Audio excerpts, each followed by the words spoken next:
Top 5 colours for a fern. Go. Silver. Yep, silver ferns. White. White ferns. Red. Red ferns. Beige. Ferns. Beige ferns. And black. Black's a shade. The Black Ferns come into this tournament as back-to-back world champions, looking for a third straight World Cup, looking for, what, their 7th World Cup? Yep. This would be a continued domination of the tournament, and yet for a second time now they're coming in as underdogs. Yeah, it's a really weird one, isn't it? That, in a way, like, the so-called like boring narrative isn't the team who's won it 6 times and won it way more than anybody else winning it. It's a very strange one. Like, that would be an incredible story if they did win it, and yet they're the team that's dominated this tournament through history. It's a very weird. It's bizarre, isn't it? It's bizarre, and so I think is Black Ferns rugby over the last few years. I think there's been an awful lot of celebration, an awful lot of kind of like history made internally for New Zealand in terms of the way they've approached the women's programme, in terms of the way we've seen things like the Farah Palmer Cup really develop and grow, and just like the profile of the women's game and the way they talked about and the way we're seeing like a much more even spread between the two brands and the Black Ferns becoming like a thing on their own, right, rather than being like a different version of the All Blacks and becoming their own brand. I think all it's been incredible. I think a lot of the kind of success within New Zealand women's rugby has been quite internal over the last few years. I think perhaps there hasn't been the same levels of dominance once they've gone into the test arena that they expect, and yet they have been extremely, extremely good for the last few years. This isn't to do that down at all. But we've seen them go and lose to Canada in the draw against Canada. We've seen them lose to England. France. We've seen them, lose to France a few years back as well. And like, this is not the dominant Black Ferns team, but also it's not the underdog Black Ferns team that had like backs against the wall ahead of a home World Cup and really building up to it. I can't quite tell where they're at. I think this New Zealand team are packing their bags coming to the World Cup expecting to win it. Agreed. They are expecting to win this.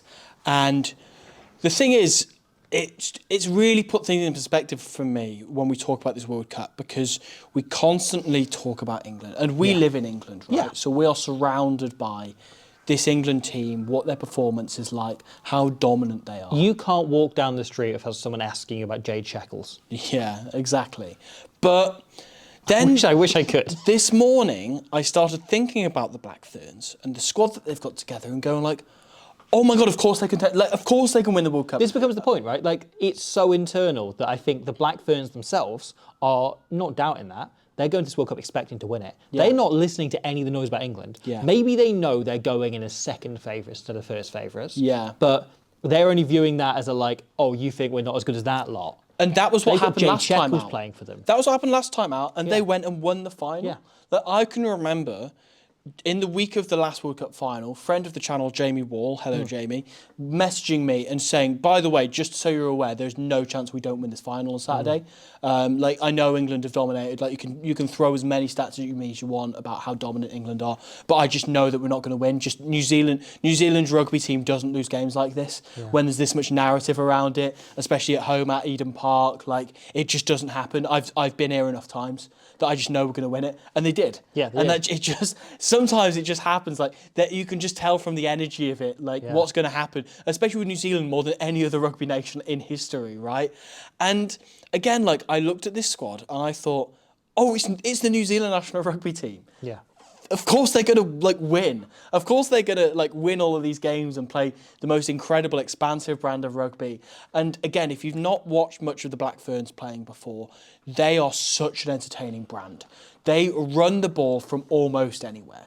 And when they're not running their ball, they're going for creative kicks in behind, and they're looking at ways to just pull your defence apart and make them look like mugs. Yeah.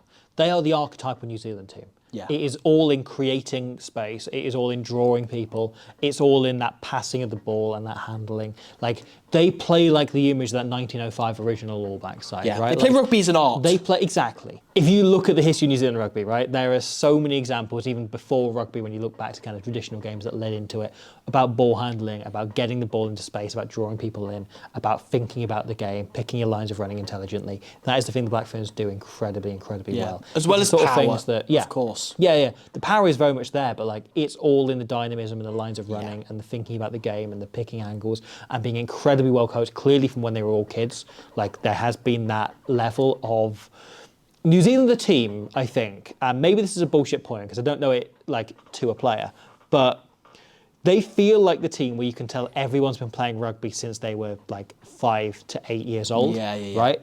And there are some teams where they have a bunch of brilliant players and they're playing incredibly well, but you can sort of tell they took up the game at a later age. Like Canada's one example of this, right? Like a lot of them, and it's really worked to their benefit, play the game in a different style because they're multi-sport athletes who are like incredible athletes and come in and learn rugby. With New Zealand, you get this feeling that they know the game inside out, every single player throughout that team, and it reflects in the way they play. They play almost like quite a simple brand of rugby that is very much just like shape and pattern and like lines of running, angles. They play to width an awful lot. Yeah. They one of these teams, I find this sometimes with like the past New Zealand kind of regime under Steve Hansen and before him Graham Henry, and a little bit Ian Foster, but like I think the game was changing by that point. You could look at it differently. But I always found it quite hard to analyse because you're like, well, they're just playing like the perfect version of the most basic version of rugby. Yeah. And I think that's kind of it with like... It's a beautiful game, yeah. You look at this, the game they play in heaven. You look at this New Zealand coaching setup, right? Yes. And you've got Ricky Flutie as the backs coach, which is the headline for British and Irish fans. Lions legend Ricky Flutie. Yeah. But then like they have built out quietly an exceptional coaching group of really smart coaches. So Steve Jackson, who is former head coach of the Samoan men's team at the 2019 World Cup, is their forwards coach, or the defence coach rather. They've got... Sevens background as well, Steve Jackson. Yeah. Really good, well-renowned Sevens coach. Oh, and that's the other element of this, both right? New Zealand and Samoa. Yeah. So right across the kind of paddock, they have coaches with Sevens experience. They have coaches who've all coached Sevens. And so we've seen in the squad as well, a number, the likes of, Georgia Miller coming in as Sevens specialists who've been playing Sevens for years, coming in and slotting in pretty effortlessly. Yeah. And we saw this 4 years ago as well, just because of like the way their talent was split up. But I think there is a real Sevens influence in this Black Ferns team. Yeah, and at the top, you're looking at Alan Bunting, who was the assistant coach in 2022, took over from Wayne Smith when he eventually retired, or so we think. But he's probably going to pop up again. Was head coach of Black Ferns Sevens. Yeah, and he has got experience of winning a World Cup, quite crucially. So I think that's really great that they've had that level of continuity from the most successful Black Ferns teams, winning World Cups, winning big tournaments and so on. And that's great in itself. And as well as that, you have Dan Cron. Dan Cron, the son of Mike Cron, who was All Black scrum coach for about 20 years, regarded by... Joe Schmidt said he's probably the greatest scrum brain in the world. Steve Hansen said he might be one of the best coaches he ever worked with. Regarded as like one of the great scrummaging minds of all time. And his son now has come through, had a playing career, and in the 5 years since his dad retired from coaching, now gone into coaching himself. That's how long Mike Cron was about. But incredibly highly thought of, worked with the Samoan men's national team again, was their scrum coach over, the last few years ago, and has now jumped over to the Black Ferns and has been doing a very, very smart job there as well. Like you're seeing that scrum really develop into a bit of a weapon over the Pac 4. Yeah, one of the kind of standout players recently has been Chris Velico, a loosehead prop for the Black Ferns. She's been outstanding, really powerful player, both at scrum time and is an outstanding carrier. She's a real player to look out for. It's a very young selection of props. You've got a couple of props like, one cap, no caps. But then most of them you're looking at the sort of 7, 10 caps. Yeah. Aside from, the Amy Rules of the world, there's sort of 2 or 3 been around for longer. But broadly, they're looking at a very young group of props, but it is very much looking... I think we talked about this a little bit before in the video on the main channel about how the tighter position is very different in women's rugby. Yeah. And it is largely a more dynamic, a second number 8 role. I think kind of the inverse of what they did in the men's game for a long time. The Black Ferns feel a little bit like they're moving away from that for me. And that's not to say they can't play around the pitch, but it feels more like in the mould of men's tight heads who are power options rather than more dynamic carriers. Yeah. I think you look at someone like Amy Rule and you're expecting her to run 90 metres like you are Sarah Byrne or Maud Muir. And maybe I'm judging this on 1 or 2 players. But that's it, and she's probably a slightly better scrummager than those two, or slightly more of a solid scrummager rather than a more destructive scrummager. And Georgia Ponsonby again at hooker is a brilliant player, but you're not necessarily thinking of her in the same way you're, thinking of some of the other like more athletic, Lana Skeldon, she's not kicking goals, is she? Yeah. She probably can kick goals, you know. Yeah. But that Black Ferns pack again, like, is incredibly powerful. Yeah. And has built that into a real weapon. The Bremner sisters, you've got, you know, Roos as well in the second row. Maya Roos is one of the players to look out for in this tournament. Yeah. She is an extreme, like proper all-rounder second row. We've talked a lot before about the likes of Zoe Aldcroft with England, somebody who plays across the back five and will just make line breaks all day long, is as quick as a lot of backs. Maya Roos is cut from a similar cloth, but she has the offloading game, which I think is the real strength in her game, is that she is just, I've rarely seen a player so comfortable with a rugby ball in her hand, you know, that her passing skills, her distribution, but her carrying and her offloading are Certainly all outstanding. A second row as well. And just, she's a phenomenal line-up forward as well, Yeah. has captained the Black Ferns recently as well, so she's gained a lot of experience since the last World Cup. Yeah. I feel like she's going to be a really crucial cog for them. And a player you mentioned earlier on, Georgia Miller, who's come in from the sevens background, was outstanding at the Olympics last year, and is coming, and she is an unbelievable 15-a-side athlete that, once again, just around the park, she plays like the old school seven role in attack, in terms of she will get in support and she will be like a link player. You know, similar to, I'm trying to think, for fans of the men's game, I guess Sam Cane is probably the nearest, but like old school Sam Cane rather than new school Sam Cane when he first came through. I was going to say Justin Tipperick, but that's a Northern Hemisphere comparison. Maybe more Michael Hooper, I guess, but like old Michael Hooper from back in the day. I'm trying to think, because the seven roles changed a lot in the men's game. One the Gizemon, but like not as big. Yeah, but I guess she's like Georgia Miller, is what you should say, is that she's her own player rather than trying to compare her to stupid woke men. But incredibly athletic, sevens playing seven. Like, you can picture that player from there, can't you? 100%. She looks like she's going to be world class. Yeah. And again, the comparison I make is Sarah Harini in the last World Cup. Yeah. Who came in, was exceptional. I think less of a breakdown focus, more of kind of an all-round like balling focus. That isn't to say she can't work at the breakdown, but like where Harini was really focused on that area.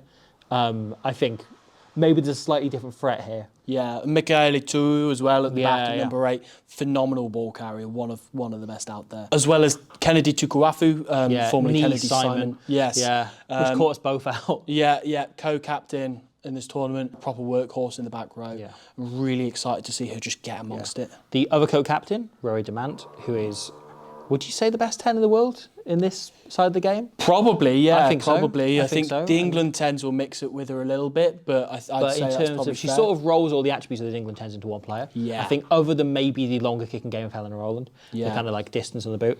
Other than that, I think she's got everything you'd want in the 10. She's honestly shown so much resilience to keep that 10 jersey for herself, because with so much pressure from the likes of Hannah King like coming behind her, and she's just kept that for herself and been outstanding. Yeah. And coming back in the team, so when I thought it was about 46, turns out she's not, she's still going. Kelly Brazier. Well, that's a bit of a curveball, isn't it? Come out of absolutely nowhere. Has won 2 World Cups before. Yeah. Has won Olympic medals before. Yeah.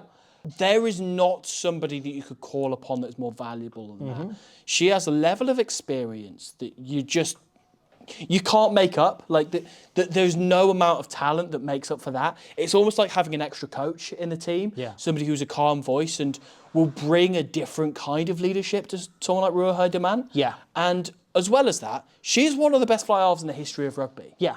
And was sort of out of the game for a little while, was not in Black Ferns contention at the last World Cup, was then gone for years afterwards, and then it's like re-emerged. Yeah. And I was very surprised when I saw her named in the Black Ferns squad. Kind of seen she was playing again. Kind of like, oh, okay, she's playing, kind of, at a very decent level, but still this is end of her career. And no, she's back to playing a World Cup, which I think caught a lot of people off guard.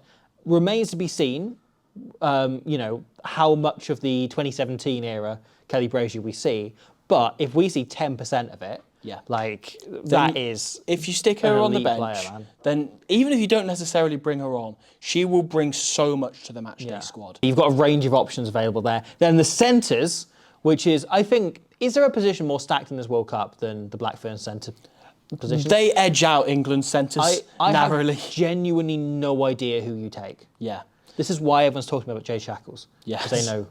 So Teresa Setefano, formerly Teresa Fitzpatrick at the last World Cup, is a world-class centre. Yeah.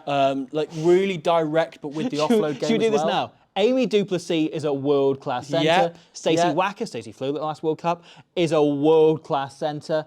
Sylvia Brunt is a world-class centre. Sylvia Brunt has been one of the best rugby players on the planet for 4 years or so now, or well, since her debut in 2022, essentially. She took to international rugby like a duck to water, except looked more comfortable than a duck does in water somehow. Yes. We were both extremely alarmed right before recording when I realised she was 21. That's crazy. I think we both assumed she was. I thought she was like 28. Yeah. Like, she's been doing this for a while. But it's at that level. Like, you don't come into international rugby and look that good. And it's not just that she's good, it's just... She's calm. It's the range. Yeah, the calmness, the kicking game, the acceleration off the mark, the defensive just smartness. The crash ball. The crash ball. The size of her. Yeah. The ability to get over the gain line. Yeah. Her and Teresa Fitzpatrick are...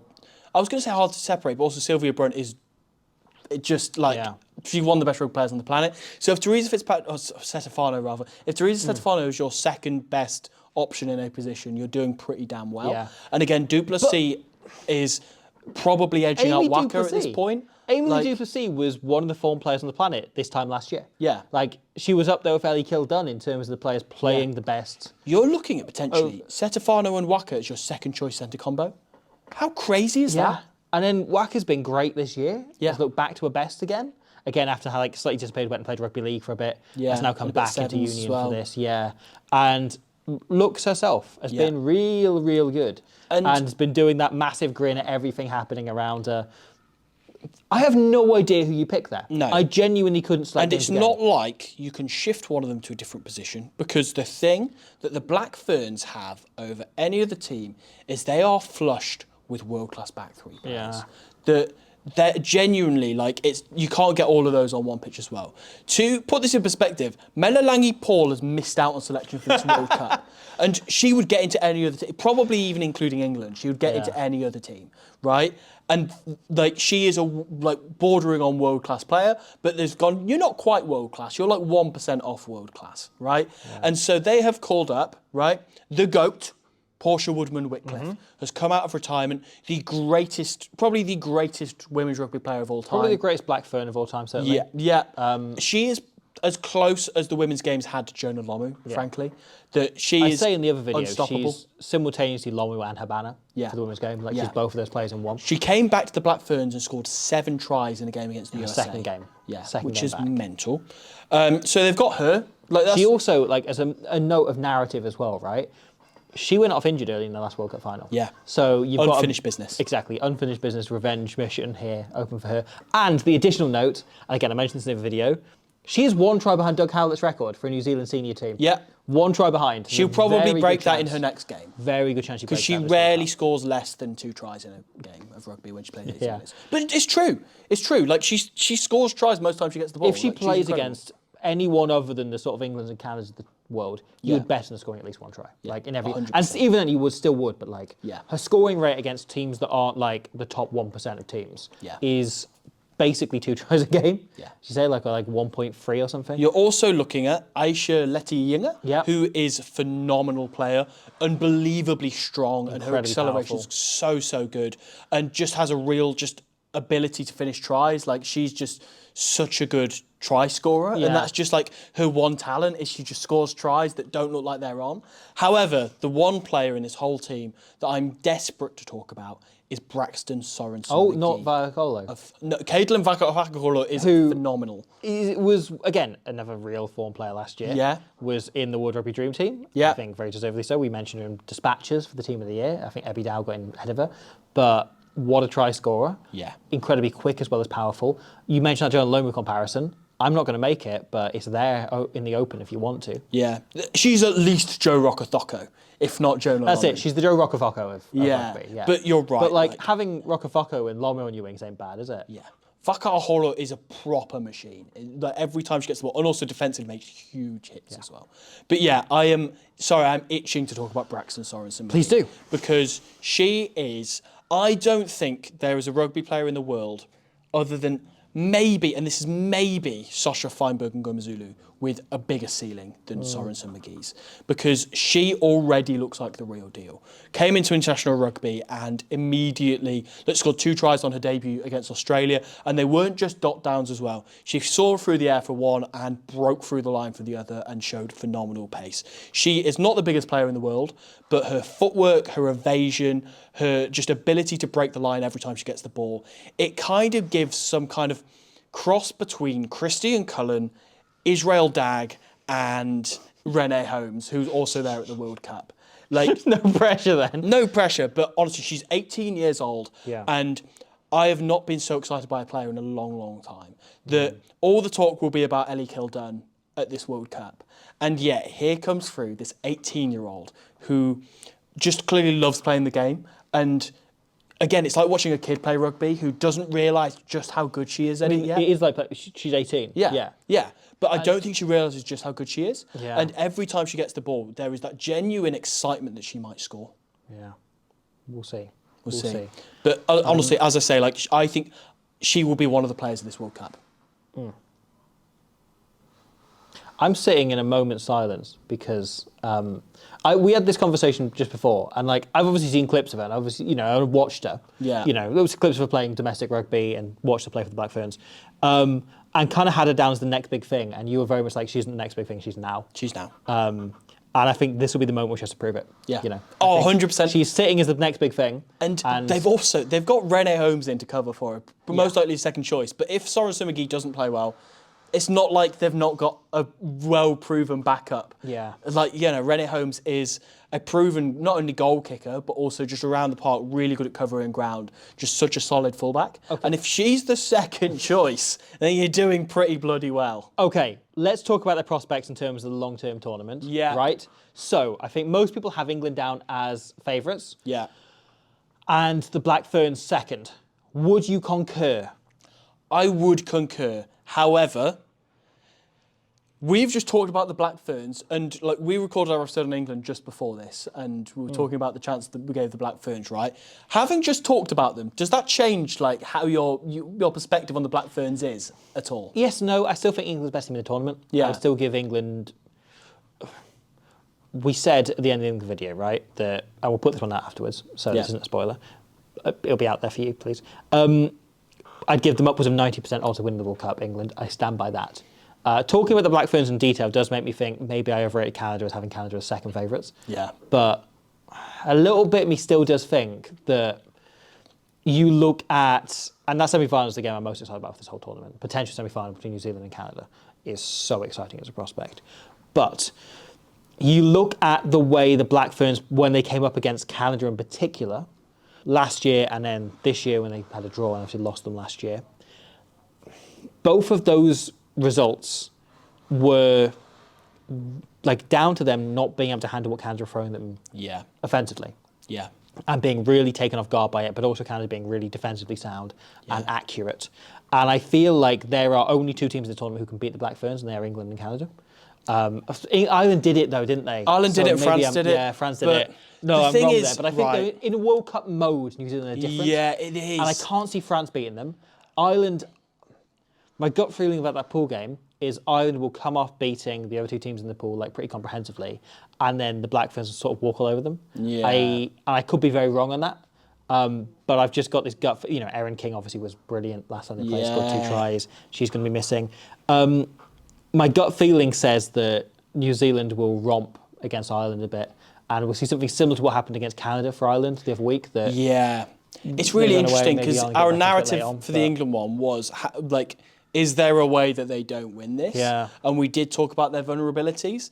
We do need to address that for the Black Ferns. They have lost a few big games. I think it is the fact that they're quite internal. It's the fact that they play a game plan and they don't adapt it for anyone. They don't change it for anyone. They're like, we're set in our ways. We play this way. It's like the 2015 All Blacks. Exactly. And in 2011, they almost got unstuck by France. Yeah. Because France came in and were physical and they looked nervous. Yeah. And there isn't that pressure on them as there was in 2011. That's a very different situation. I think they'll be really grateful that all the pressure's on England. Yes. To win this. They can fly under the radar a bit. Because that was what happened in the last World Cup final. They had nothing to lose. And they just tore them up. Yeah. I've got this feeling that if the Black Ferns make a final against England, England will be so maniacally up for it and so focused on that. I'll be thinking probably about the Black Ferns now. Yeah. That I think England win that by more than 7 points. That's my gut feeling at the minute. Is that England are so focused on the Black Ferns as their opposition. Yeah. And I think kind of therefore like that's why I've kind of had it in my head that like the worst case scenario for England is they end up with Canada in the final. And Canada catch them off guard. I agree with that. So I kind of. But the Black Ferns will love the As chance such- to play England in a World Cup final or semi-final. Yeah, this is the thing, right?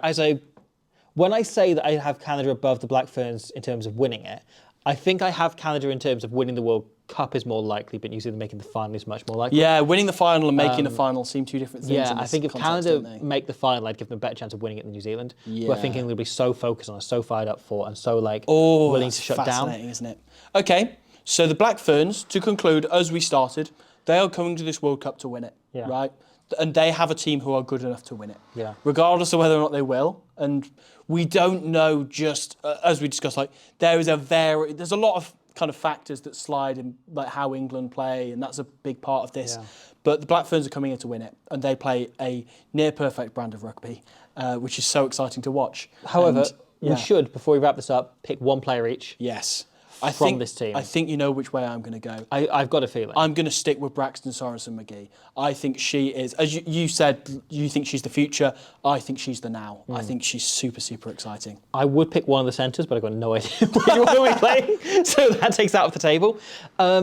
And then Rue de Man is the real standout name for me. Yeah. Who everything runs through. She's the sort of talent I just love to watch. She's very much like a membrane. Like I compared her in the other video to like George Ford pre-drop goal addiction of that way she's always thinking. You can see her kind of thinking both phase in advance, but weighing up every option and being so aware of the pitch. But also has pace, Yeah. unlike George Ford. Like, yeah. I also want to mention Chelsea and Alana Bremner, who I'm a big fan of. Both incredibly brutal, both incredibly just like, I get the feeling, lovely off the pitch, violent as all hell on it. Yeah. And will smash They everyone. remind me of the Smash Wetton everything. brothers from A the little 87 bit. There is World Cup. definitely that vibe. They just So- come on the pitch and kill everything together, and that's just their day's work. For the sake of mentioning a forward, I mentioned the two of those as like a two and for one. Georgia Miller as well. And also like quite similar players, like in quite a satisfying way, like the Currys, you know, Yeah. like they are actually, you often see this with siblings where they end up as very different players or players that complement each other sometimes. But these two, like, no, the apple has not fallen far from the tree. Indeed, indeed. Well, if you've not watched much women's rugby before, I cannot recommend enough, just watch the Black Ferns, because they will play a brand of rugby that you will fall in love with, and they have so many players that work on the same page so well together, and that you will, like them in England are perfect gateway teams to watching women's rugby and seeing what's so good. Mate. But this Black Ferns team, Athletes, girls, athletes, mate. There are women who can play rugby. hi Jim Hamilton.